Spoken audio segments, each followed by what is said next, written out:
Now, we flirted around a little bit with active session history in the first demo. Let's formally treat the subject now. Remember again, AWR gathers statistics every so often, but that's at the instance level. It's across the entire database. Ash Analytics has two things going for it. Number one, it's taking a reading, basically. It's doing sampling as opposed to snapshotting every second. And it's also functioning at the session level as opposed to the instance level. So we can look at AWR ADDM as the forest and ash being the individual trees, or even to go within the tree, an individual root. Maybe.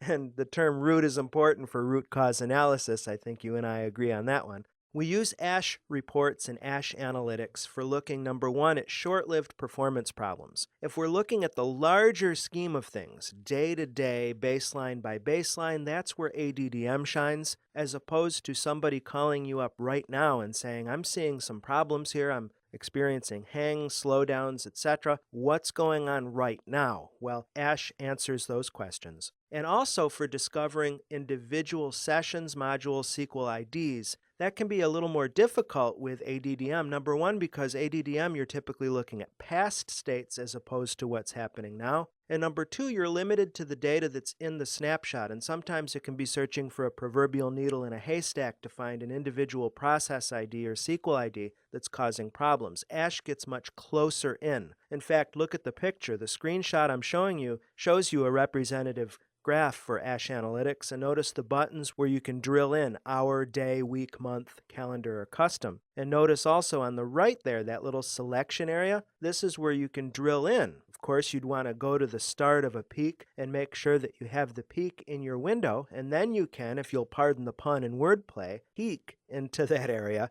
and try to figure out what the problem is so you can resolve it.